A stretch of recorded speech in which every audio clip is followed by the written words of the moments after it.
नमस्ते दोस्तों, तो स्वागत है आपका फिर से हमारे यूट्यूब चैनल व्यापम तैयारी में। तो ये मैथ के सॉल्यूशन का पार्ट 2 है।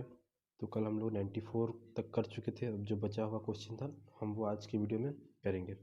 तो शुरू करते हैं। पहला क्वेश्चन है, दिया गया है, यदि दो संख्याओं का योग 55 है, उनका महत्तम और लघुत्तम समापवर्तक 5 और 120 है, तो उनके व्युत्क्रम का योग हमको बताना है। ठीक है, तो मान लेता हूँ मैं संख्या है x, पहली संख्या x मान लिया, दूसरी संख्या मैं y मान लिया। ठीक है, फिर जब मैं आगे पढ़ा तो मेरे को पता चला कि उनका महत्तम कितना है। महत्तम मेरे को दिया गया है 5। तो मैं उन संख्या को x और y न मान के मैं मान लेता हूँ कि संख्या 5x थी और 5y थी। ठीक है, अब मेरे से बोला गया कि उनका, मैं ऊपर वाला लाइन पढ़ा तब मेरे को पता चला कि इनका योग कितना है, 55 है।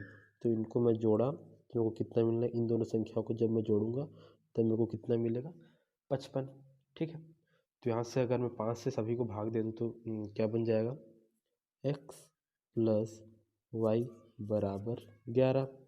ठीक है, उसके बाद मेरे को यहाँ पर और क्या दिया गया था, बताया गया था कि लघुत्तम समापवर्तक मतलब कि एलसीएम 120 है ना। तो एलसीएम 120 है मतलब कि 5x और 5y का एलसीएम बताया गया है कि 120 है ना। एलसीएम मतलब कि दोनों को अगर मैं उसका एलसीएम क्या होगा, 5xy होगा, दोनों का एलसीएम निकालूंगा तो ये कितना दिया गया है, 120।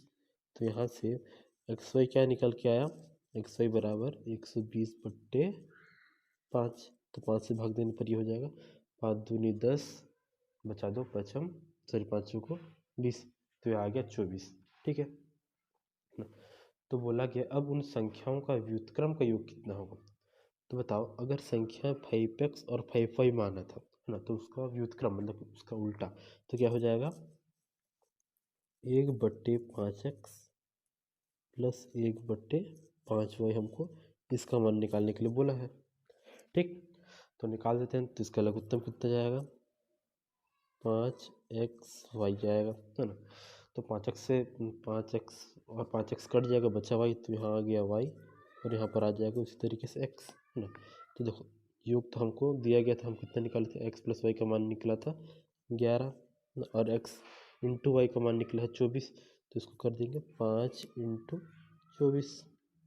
ठीक है, तो ये हो जाएगा 11, ये हो जाएगा 5 को 20 के शून्य हासिल आया 2, 15 10 2 12, तो 11/120। ठीक है, तो ऑप्शन नंबर बी हमारा करेक्ट आंसर हो जाएगा। ठीक है, लेकिन देखो, क्या हमको इतना सब कुछ करने का ज़रूरत था, नहीं था ना। हम देखो आराम से एक लाइन का आंसर निकालते कि हमको पता है कि दोनों का योग कितना है। देखो, अगर मैं संख्या को x और y मान लूँ तो उनका उल्टा क्या होगा, 1 + x + 1/y। इसका मतलब कि x + y मतलब कि दोनों का योग तो हमको दिया ही हुआ है, और अगर उनका दोनों का गुणनफल मैं निकाल लूँ तो मेरा आंसर आ जाएगा। तो हमको पता है, अगर एलसीएम एचसीएफ का चैप्टर आप पढ़े तो आपको पता होगा कि LCM into HCF, LCM into HCF बराबर होता है दोनों संख्याओं का गुणनफल। मतलब कि अगर दोनों संख्या में माना हो x इंटू वाई, तो ये होता है। तो देखो, हमको एचसीएफ भी दी है, एलसीएम नहीं है, तो क्या हम x इंटू वाई नहीं निकाल सकते, निकाल सकते हैं। क्या होगा, दोनों को गुणा कर दो, बस 5 इंटू 120 कर दो, तो ये हो जाएगा 5 इंटू 120। बस इसी को यहाँ पर रख देना था, बस ख़त्म। देखो x प्लस वाई कितना दिया था, 55/5 इंटू 20, तो क्या हो जाएगा 55/5 इंटू 20, तो आ गया ना, सॉरी 120 था ना, तो यह आ जाएगा 11/120। बस इतना ही था सवाल। उतना सब कुछ x मानना, फिर y मानना, फिर उनका लघुत्तम महत्तम निकालना, ये सब का कोई ज़रूरत नहीं था। बस इतना करके हम अपना आंसर निकाल सकते थे। ठीक है, आगे चलते हैं, समझ आया। आगे चलते हैं अगले क्वेश्चन पर। बोला गया है 4 अलग अलग विद्युत उपकरण प्रत्येक 30 मिनट, 1 घंटा, 1.5 घंटा और 1 घंटा 45 मिनट के अंतराल पर सीटी बजाते हैं। ठीक है, और बोला गया है यदि दोपहर को 12 बजे एक साथ सीटी बजाए तो अगली बार कितने बजे सीटी बजाएगा। बहुत ही आसान सवाल है ना। हमको क्या निकालना है इसमें, सिर्फ इनका लघुत्तम निकालना है। ठीक है, देखो यहाँ पर अच्छे जगह पहला क्या है, 30 मिनट है ना, फिर बोला गया है 1 घंटा 1.5 घंटा। 1 घंटा को मैं अगर मिनट में बदलूँ तो कितना हो जाएगा? 60 मिनट हो जाएगा। 1.5 घंटा को बदलूँगा तो क्या हो जाएगा? 90 मिनट हो जाएगा, है ना। और 1 घंटा 45 मिनट, 1 घंटा मतलब 60, है ना। और 45 जोड़ दूँ तो कितना हो जाएगा? 105।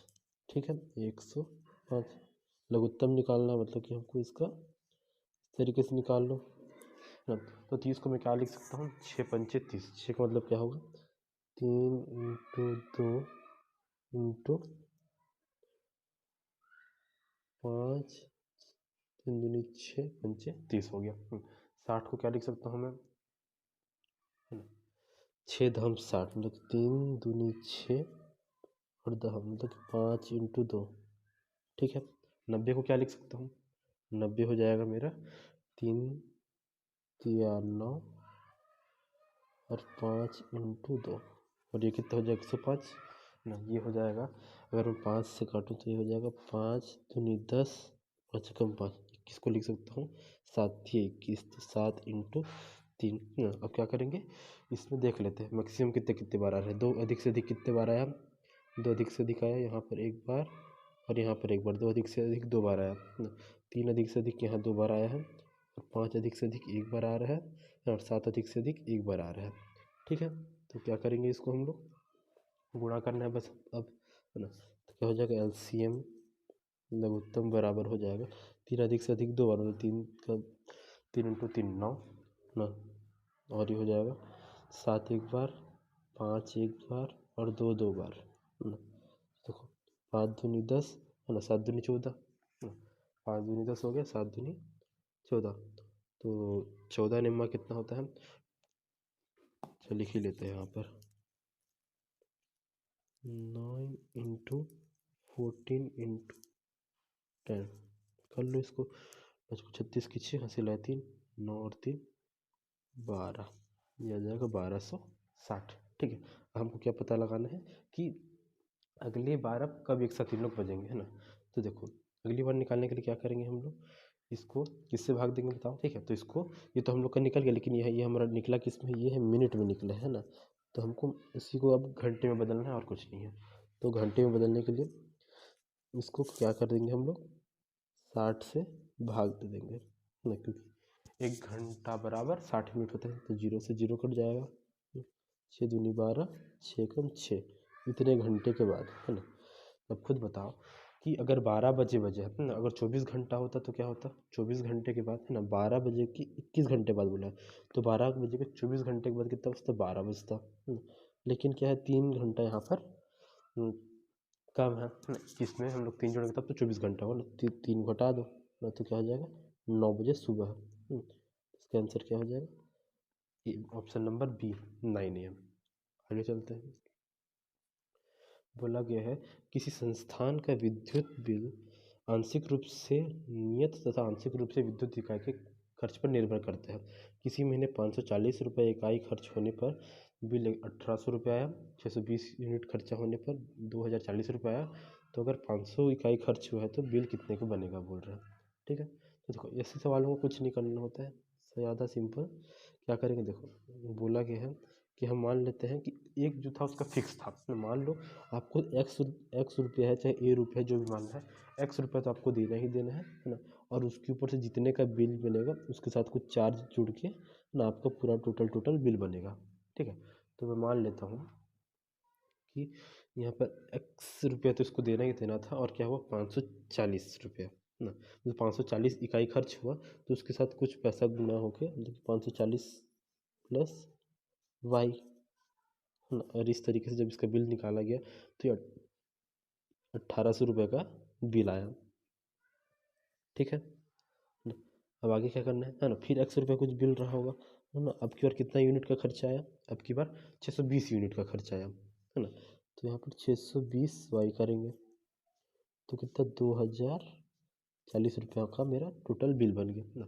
तो देखो अब हमको इसमें से एक्स और वाई का मान निकालना है, तभी हम बता पाएंगे कि टोटल बिल किस प्रकार से बनेगा, है ना। मतलब कि हमको निकालना क्या है यहाँ पर, देखो किसी महीने का 500 इकाई खर्च हुआ है, मतलब कि एक्स रुपये तो हमको निकालना ही निकालना है, और 500 यूनिट खर्च किए तो 500 वाई, इसका मान हमको कितना होगा ये हमसे पूछा गया सवाल में, है ना। सवाल समझ में आया, है ना। तो देखो क्या करेंगे, इसको सॉल्व करते हैं। कैसे सॉल्व करेंगे, ये फर्स्ट इक्वेशन है, सेकंड इक्वेशन। पहले मैं किसी एक वेरिएबल को हटा देता हूँ, ठीक है। तो अगर मैं यहाँ पर सबको माइनस माइनस कर दूँ तो ये भी माइनस, ये भी माइनस और ये भी माइनस, ठीक है। तो प्लस एक्स से माइनस एक्स क्या हो जाएगा, कैंसिल हो जाएगा। 540 में से 620, मतलब कि 620 में से 540 गया तो इधर कितना हो जाएगा, इधर हो जाएगा 60 और उधर हो जाएगा 20, मतलब कि ये हो जाएगा 80, माइनस 80/, और इसको जब मैं माइनस करूँगा तो जीरो में से तो जीरो बनेगा, 4 में से जीरो हो जाएगा 4, 18 में से सॉरी 20 में से 18 गया 2, है ना। ये भी आएगा माइनस, तो माइनस माइनस कैंसिल, अब वाई का मान आ जाएगा 8 दिया 24, है ना। ठीक है, काट दिया। अब किसी भी एक, अब जब मेरे को ये वाई का मान मिल गया तो किसी भी एक में इसका वाई का मान को पुट कर दो, है ना।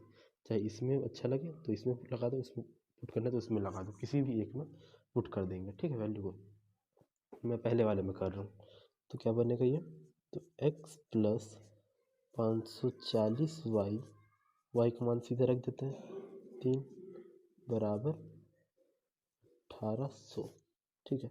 तो x का मान कितना हो जाएगा 1800, वैसे ही प्लस उधर जाके माइनस, जीरो तो आएगा, 4 तिया 12 की 2, हसीला 1, 5 तिया 15 और 1 1620, माइनस करेंगे तो आएगा जीरो में से तो जीरो ना, 10 में से 2 गया 8, 17 में से लग गया 1, तो x का मान आ गया 180 रुपया, है ना।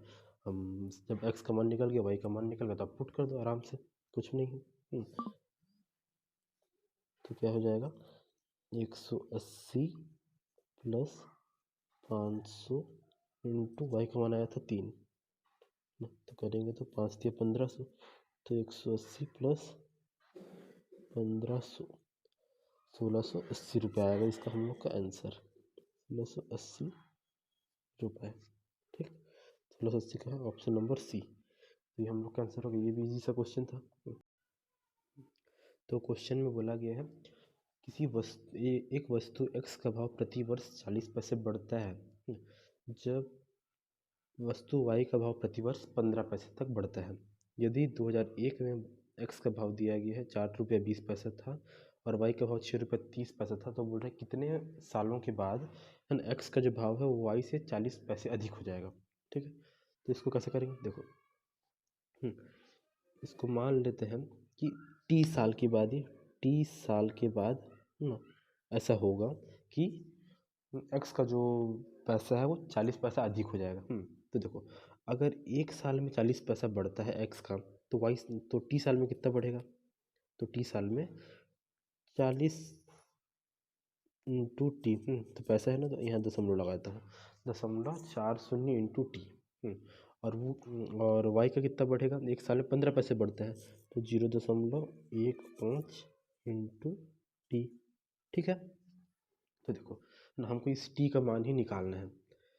बोले देखो अगर एक्स का भाव कितना था 2001 में, 4 रुपये 20 पैसा था, 4 रुपये 20 पैसा था, इस तरीके से लिख सकता हूँ, है ना। और वो बढ़ रहा है, 30 साल तक बढ़ेगा, कितना बढ़ते बढ़ते कितना हो जाएगा 0.4 टी हो जाएगा, है ना। दशमलव के बाद जीरो लिखने का कोई मतलब नहीं, ठीक है। ये इतना हो जाएगा। और वाई वाला पैसा कितना था शुरू में, 6 रुपये 30 पैसा था, है ना। तो वाई वाला क्या था 6 रुपया 30 पैसा था, और ये टी साल तक बढ़ा, तो ये 0.15 इंटू टी हो जाएगा, ठीक है। अब क्या बोला गया है कि हमको ये तो निकालना, ये अधिक हो जाएगा कितना 40 पैसा अधिक, मतलब कि इन दोनों के बीच का अंतर ये बड़ा हो जाएगा और ये कम हो जाएगा, और इनके बीच का अंतर कितना हो जाएगा 40 पैसा हो जाएगा, ठीक है। तो इन दोनों को जब मैं घटाऊंगा तो मेरे को कितना मिलना चाहिए, 40 मिलना चाहिए, समझ आया।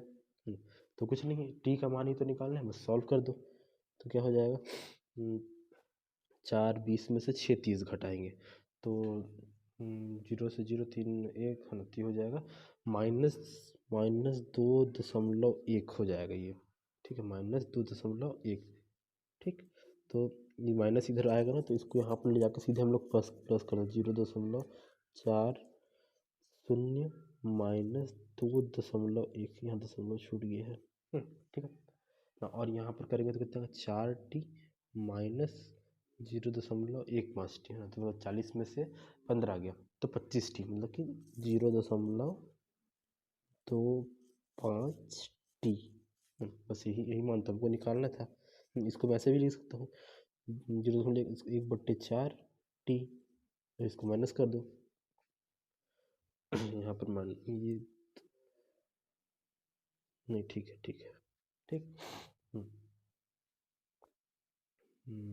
अच्छा, ये तो प्लस होगा, प्लस होगा, इधर माइनस था उधर जाके प्लस, तो ये हो जाएगा 2.1 और 4 जोड़ा तो 2.5। ठीक, 4 को से गुणा कर देंगे तो टी का मान आ जाएगा 25 चौक 110, मतलब कि 10 साल के बाद, है ना। तो 2001 से 10 साल बाद मतलब कि 2011। ठीक है, तो हम लोग का आंसर कितना होगा 2011।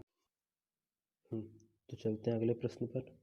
हमको एक सिंप्लीफिकेशन का क्वेश्चन है, ये सरलीकरण का, हमको इसका मान निकालना है। ठीक है, तो देखो हमको एक चीज़ नज़र आ रहा है कि ऊपर में जो जो मान दिया है नीचे में भी वही वही मान दिया है, लेकिन बस दशमलव को एक एक जगह आगे लेके चला गया। तो इसको तो हमको देखते ही समझ में आ गया कि ऊपर जो कुछ भी है ना, ऊपर मान लो ऊपर में जो कुछ भी लिखा है ना, नीचे उसका क्या है 0.1 ज़्यादा लग गया। जैसे ऊपर में अगर मैं ऊपर बोलूँ, अगर ऊपर x लिखा है तो नीचे, अगर ऊपर x का स्क्वायर है तो नीचे क्या है, तो x बट्टे 10 का स्क्वायर। इस तरीके से हमको दिखा गया, और इसी को हम 3 बार रिपीट कर दिया है। ठीक है, 3 बार रिपीट करें, 4 बार रिपीट करें, 5 बार रिपीट करें, हमेशा आंसर एक ही आएगा इसमें, है ना। इसका आंसर आएगा 10 का स्क्वायर, मतलब कि 100। यहाँ पर दिख रहा है। तो आंसर तो आ गया, लेकिन इसको सॉल्व कैसे करेंगे तो ना, अगर हम पूरे सॉल्व करना है इसको, तो इस वैल्यू को तो लेके करेंगे तो हमको ज़्यादा कन्फ्यूज़न होगा। ठीक है, तो हम मान लेते हैं कि इसको मान लिए x, इसको मान लिए y, इसको मान लिए z। तो ऊपर में क्या लिखा है x² + y² + z²। और नीचे में क्या लिखा है ना, इसको 10 से भाग दिया गया हर संख्या को, मतलब कि x² बट्टे 100 ना, स्क्वायर करके सीधे लिख रहा हूँ मैं, y² बट्टे 100 है ना, प्लस z² बट्टे 100 है ना। ठीक है ना, तो इस यहाँ पर इस ये जो नीचे का जितना भी 100 है इसका लघुत्तम ले लूँगा मैं, तो ये ऊपर चला जाएगा, है ना।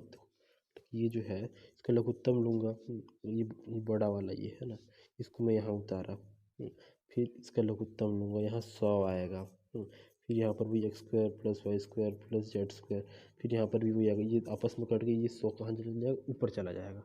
ठीक है, तो ये ऊपर ले जाके गुणा हो जाएगा, तो इस तरीके से इसका आंसर 100 आएगा, है ना। अच्छा, अगर इसी सवाल में अगर हमको ऐसा बोल दिया होता कि यहाँ पर, है ना, यहाँ पर मान लो ये दशमलव को एक और स्थान आगे ले जाता है, इसको एक और स्थान आगे ले जाता है, इसको एक और स्थान आगे ले जाता है, इसको भी एक और स्थान आगे ले जाता है ना, तो क्या होता, तो देखो ऊपर बनता, ऊपर अगर मान लो x था तो नीचे क्या बनता, x/100 बनता, है ना, क्योंकि दो दो स्थान तक आगे ले गया, है ना, तो x/100 बनता। तो इसका स्क्वायर करते हैं हम, है ना, तो हमका हमारा आंसर क्या आता है, फिर ऊपर नीचे सब कट के बचता है 100 का स्क्वायर, तो हम लोग का आंसर आता 4 बार शून्य आता। ठीक है, तो इस तरीके के क्वेश्चन को कभी भी पूरा सॉल्व करना नहीं होता है, हम बस मैच कर लेंगे कि ऊपर कितना है नीचे कितना है, और सीधे तुरंत हम लोग का आंसर आ जाएगा। ठीक है, तो ये शायद आखिरी आखिरी क्वेश्चन है, क्वेश्चन नंबर 100। तो देखो यहाँ पर दिया है 8 × 3.75 का स्क्वायर +1 डिवाइड बाय 7.5 का स्क्वायर माइनस 6.5। तो देखो यहाँ पर तो मुझे ऐसा नहीं लग रहा कि कहीं पर भी ये कुछ फार्मूला बना रहा है करके। ठीक है, अगर फार्मूला बनाता तो कहीं ना कहीं कुछ ना कुछ यहाँ पर बनता, मतलब कुछ ना कुछ यहाँ पर हिंट मिलता। तो ऊपर भी स्क्वायर है, नीचे भी स्क्वायर है, तो ये फार्मूला तो बन नहीं रहा है। इसका मतलब क्या है कि एग्जामिनर चाहता है कि हम इसको पूरा सॉल्व करें। ठीक है, तो करते हैं, कोई बात नहीं। तो 8 इंटू दो 3.75 का स्क्वायर निकालना है हमको ना। तो एक पहले यहाँ पर देख लेते हैं, कोई भी नंबर अगर 5 से ख़त्म होता है तो उसका स्क्वायर कैसे निकालते हैं ना। मान लो मैं जैसे एक छोटा सा एग्जांपल देता हूँ 25, अगर मेरे को 25 का स्क्वायर निकालना है तो मैं क्या करता हूँ, ये 5 है ना, तो 5 का स्क्वायर लिख दिया 25 ना। अब 2 को क्या करते हैं, 2 को उसके आने वाली उसके बाद वाली संख्या, मतलब कि 2 को 3 से गुणा कर देंगे तो 3 दूनी 6। तो इस तरीके से निकलता है कि कोई भी संख्या अगर 5 से, अगर उसका इकाई में अगर 5 है तो उसका स्क्वायर हम इस तरीके से निकालते हैं। 3.75 दिया है। ठीक है, यहाँ पर दिया गया था 3.75, है ना। अब इसका स्क्वायर निकाला मतलब कि 5 का पहले लिख दिए 25 है ना। अब बोलते अरे यहाँ पर तो सवाल में थोड़ा मतलब बड़ा नंबर दे दिया है ना, 37 का पहाड़ा हमको याद नहीं है, तो यहाँ पर 37 को हमको गुणा करना है 38 से, तो कर लेते हैं ना, क्या प्रॉब्लम है। 7 8 56 की 6, 80 लाख 5, 8 3 24, 24 और 5 29, और 29 और 7 21 ना, 29 और 21 हो जाएगा 50 की 0, 80 लाख 5 ना, 3 3 9 और 9 और 5 14, 14.06, 14 नहीं 1406। तो दशमलव था, दो संख्या के बाद दशमलव था, तो अब कितना हो जाएगा, 4 संख्या के बाद इधर दो मतलब 14.0625। तो यहाँ पर कितना हो जाए 8 इंटू 14.0625 8 इंटू 14.0625 प्लस 1 बट्टा 7.5 का स्क्वायर है ना। तो अब सीधा बता 5 का स्क्वायर कितना हो जाएगा 25 है ना।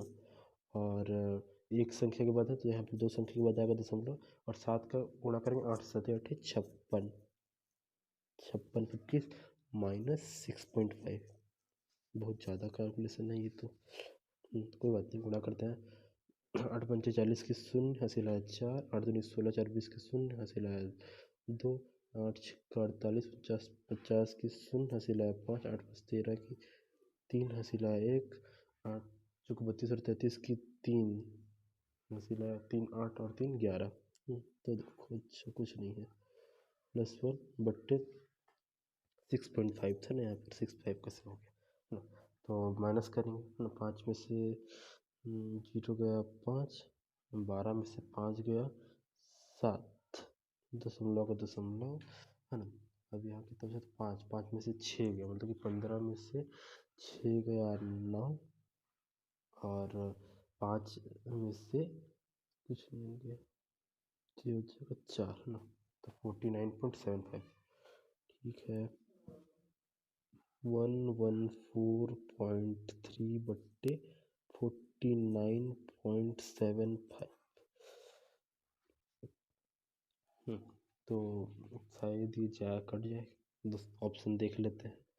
2.75, डिजिटल सम लगा देते हैं, 7 5 12, 7 5 12, 12 4 16 6 और 1 7, यहाँ से 7 बन के आ रहा है तो इसको 4 से गुणा करूँगा, इसको भी 4 से गुणा करेंगे है ना। 4 3 7 8 और 1 9, 9 जगह 36, मतलब कि इसका आएगा जो भी आएगा उसका डिजिटल सम 9 बन के आ रहा है। ठीक है ना, तो देख लो कहीं बन रहा है क्या, यहाँ पर बन रहा है क्या, 7 8 9 5 यहाँ नहीं बन रहा है, 7 5 12 13 16 यहाँ पर भी नहीं, फिर 8 5 13 यहाँ पर, तो इसका आंसर होगा इनमें से कोई नहीं। एग्जैक्ट आंसर हम गुणा करेंगे निकालेंगे तो टाइम लगेगा। ठीक है तो मेरे को ऐसा लग रहा है कि शायद से यहाँ पर कुछ फॉर्मूला बनता, लेकिन इन लोगों ने कहीं पर कुछ गड़बड़ कर दिया है एग्जामिनर, इसका आंसर होगा इनमें से कोई नहीं। ठीक है, तो सारे के सारे क्वेश्चंस को हमने सॉल्व कर लिए, तो मिलते हैं अगले वीडियो में। Bye bye, take care.